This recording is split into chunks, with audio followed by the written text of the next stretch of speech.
भारत के गहरे जंगलों में भगवान शिव के हजारों मंदिर हैं। भगवान शिव को सब देवों का देव माना जाता है। भगवान शिव के कुछ मंदिर घने जंगलों में छिपे हैं, कुछ पहाड़ों की ऊंचाइयों पर बने हैं। कुछ मंदिरों से जुड़ी ऐसी मान्यताएं हैं जिन्हें सुनकर आज भी लोग हैरान रह जाते हैं। कहीं शिवलिंग पर जल अपने आप पहुंचने की बात कही जाती है, तो कहीं सदियों पुराने मंदिर की वास्तुकला आज भी लोगों के लिए रहस्य बनी हुई है। दक्षिण भारत की धरती अपने प्राचीन शिव मंदिरों के लिए प्रसिद्ध है, लेकिन यहाँ ऐसे कई मंदिर हैं जो बड़े पर्यटन केंद्रों की तुलना में काफी कम चर्चा में रहते हैं। करपाकनाथर मंदिर भी भगवान शिव को समर्पित एक प्राचीन मंदिर परंपरा का हिस्सा है। दक्षिण भारतीय मंदिरों की सबसे खास बात है उनकी वास्तुकला। विशाल गोपुरम, पत्थरों पर की गई बारीक नक्काशी और मंदिर परिसर में मौजूद सदियों पुरानी धार्मिक परंपराएं। यहाँ पहुंचकर ऐसा लगता है जैसे आधुनिक दुनिया से दूर किसी दूसरे युग में आ गए हों। और यही भारत के छुपे हुए मंदिरों की सबसे बड़ी खूबसूरती है। यहाँ सिर्फ मंदिर नहीं मिलता, बल्कि इतिहास और आस्था दोनों का अनुभव होता है। यहाँ का रहस्य। कार्तिकासुर नामक राक्षस ने यहाँ घोर तपस्या की थी। भगवान शिव ने उसकी भक्ति से प्रसन्न होकर कल्प वृक्ष की तरह उसकी सभी मनोकामनाएं पूरी की, जिससे इस मंदिर का नाम करपगनाथर पड़ा। पौराणिक कथाओं के अनुसार भगवान गणेश और कार्तिकेय के बीच ब्रह्मांड का चक्कर लगाने की जो प्रतियोगिता हुई थी, उसका संबंध इस स्थल से भी माना जाता है। यहाँ मंदिर परिसर में मंगनी विनायक का विशेष स्थान है। उत्तराखंड के पंच केदारों में शामिल यह मंदिर घने पहाड़ी क्षेत्र और प्राकृतिक सुंदरता के बीच स्थित है। यहाँ पहुँचने का रास्ता आसान नहीं माना जाता। लंबी पैदल यात्रा, बदलता मौसम और चारों तरफ फैली प्राकृतिक शांति, यही कठिन यात्रा इस स्थान को और खास बना देती है। रुद्रनाथ मंदिर भगवान शिव के रुद्र स्वरूप से जुड़ा हुआ माना जाता है। स्थानीय धार्मिक परंपराओं में इस स्थान का विशेष महत्व है और जब सुबह की धूप पहाड़ों के बीच से मंदिर पर पड़ती है तो पूरा दृश्य किसी फिल्म के दृश्य जैसा दिखाई देता है।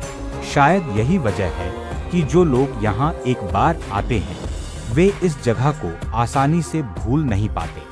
महाभारत युद्ध के बाद पांडव अपने गोत्र वध के पापों से मुक्ति के लिए भगवान शिव की खोज में हिमालय आए थे। शिव जी ने बैल का रूप धारण किया और धरती में समा गए। उनके शरीर के विभिन्न अंग 5 अलग-अलग स्थानों पर प्रकट हुए, जिनमें से उनका मुख रुद्रनाथ में प्रकट हुआ था कोई भव्य निर्मित संरचना नहीं है, बल्कि यह एक प्राकृतिक चट्टानी गुफा मंदिर है जो घने रोडों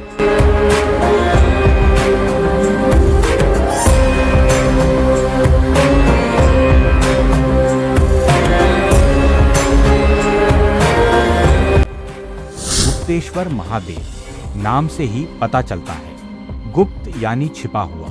ओडिशा के कोरापुट क्षेत्र में स्थित यह शिव स्थल प्राकृतिक गुफा और जंगलों से घिरे वातावरण के कारण बेहद खास दिखाई देता है।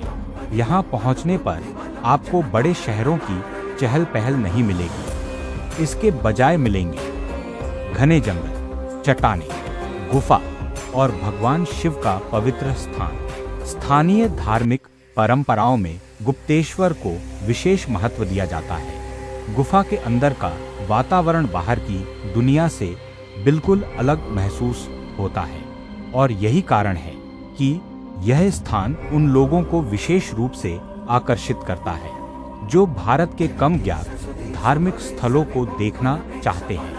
कभी-कभी किसी मंदिर का रहस्य उसकी किसी चमत्कारी घटना में नहीं, बल्कि उसके प्राकृतिक वातावरण, इतिहास और सदियों पुरानी आस्था में छिपा होता है। धार्मिक मान्यताओं के अनुसार त्रेता युग में भगवान श्री राम ने अपने दंडकारण्य वनवास के दौरान इस स्थान पर भगवान शिव की पूजा की थी। गुप्तेश्वर का अर्थ है छिपे हुए देवता। यह मंदिर सदियों तक घने जंगलों और गुफाओं में छिपा रहा, जिस कारण इसका यह इतना विशाल मंदिर आखिर किसने और क्यों बनाया? परंपरा के अनुसार इस मंदिर का निर्माण परमार राजा भोज से जुड़ा हुआ है। मंदिर के गर्भगृह में स्थापित विशाल शिवलिंग इसकी सबसे बड़ी पहचान है। लेकिन भोजेश्वर मंदिर की एक और खास बात है, यह मंदिर पूरी तरह से पूर्ण नहीं हुआ। इसके बावजूद इसकी विशालता देखकर आज भी लोग आश्चर्यचकित रह जाते हैं। मंदिर के आसपास मौजूद अधूरे निर्माण के निशान इतिहास के एक ऐसे अध्याय की ओर इशारा करते हैं जिसे समझने की कोशिश आज भी की जाती है। और यही भोजेश्वर को भारत के सबसे अनोखे शिव मंदिरों में शामिल करता है। अगर आपको प्राचीन भारत के रहस्य पसंद हैं, तो भोजेश्वर मंदिर की कहानी आपको जरूर पसंद आएगी। कहा जाता है कि इस मंदिर को एक ही रात में बनाए जाने की शर्त थी। सुबह होने से पहले जब छत का काम पूरा नहीं हो पाया, तो कारीगरों ने काम रोक दिया। हिमालय की ऊंचाइयों पर यह है तुंगनाथ। समुद्र तल से लगभग 3680 मीटर की ऊंचाई पर स्थित तुंगनाथ दुनिया के सबसे ऊंचाई पर स्थित प्रमुख शिव मंदिरों में गिना जाता है। चारों तरफ बर्फ से ढके पहाड़, ठंडी हवाएं और बीच में भगवान शिव का प्राचीन मंदिर। यहाँ तक पहुँचना अपने आप में एक कठिन यात्रा है, लेकिन श्रद्धालुओं के लिए यह कठिन रास्ता भी महादेव तक पहुँचने का रास्ता है। तुंगनाथ पंच केदार परंपरा का हिस्सा है। मान्यता के अनुसार यह स्थान महाभारत काल की कथा से भी जुड़ा हुआ है। लेकिन यहाँ पहुँचने पर सबसे खास अनुभव होता है शांति का। ऐसा लगता है जैसे पहाड़ों के बीच प्रकृति स्वयं भगवान शिव का ध्यान कर रही हो। मंदिर के ठीक ऊपर चंद्रशिला चोटी है, जिसके बारे में मान्यता है कि यहाँ भगवान राम ने रावण वध के बाद तपस्या की थी। शीतकालीन प्रवास भारी बर्फबारी के कारण सर्दियों में मंदिर के कपाट बंद कर दिए जाते हैं। तब भगवान की उत्सव डोली पास के मक्खूमठ गांव में लाई जाती है। इस स्थान पर भगवान शिव की भुजाएं हाथ प्रकट हुई थी, जिसके बाद पांडवों ने यहाँ मंदिर बनाया।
हिमालय की ऊंचाइयों मंदिर वास्तुकला के इतिहास में समुद्र तल से लगभग माना जाता है 3680 मीटर की ऊंचाई पर स्थित तुंगनाथ दुनिया के और सबसे ऊंचाई के लिए स्थित जाना जाता शिव मंदिरों में गिना जाता है। जब चारों तरफ बर्फ से ढके पहाड़, कल्पना भी ठंडी हवाएं हुई थी और उस समय भारत के शिल्पकार प्राचीन मंदिर यहाँ बारीकी से पहुँचना धार्मिक कला अपने आप में एक कठिन यात्रा है। मंदिर की सबसे बड़ी श्रद्धालुओं के लिए यहाँ की यह कठिन रास्ता भी महादेव इतिहास पहुँचने का रास्ता है। कला विशेषज्ञ तुंगनाथ पंच केदार परंपरा का हिस्सा शुरुआती मान्यता के अनुसार यह स्थान महाभारत काल की कथा से भी जुड़ा हुआ है। यही कारण लेकिन यहाँ पहुँचने पर मंदिर से खास अनुभव होता है नहीं, शांति बल्कि भारत की ऐसा लगता है कला जैसे पहाड़ों के बीच महत्वपूर्ण स्वयं भगवान पानी का गायब होना और मंदिर के ठीक ऊपर स्थानीय चोटी है और जिसके बारे में मान्यता है हर साल यहाँ भगवान राम ग्रह में रावण वध के बाद किसी तपस्या के कारण के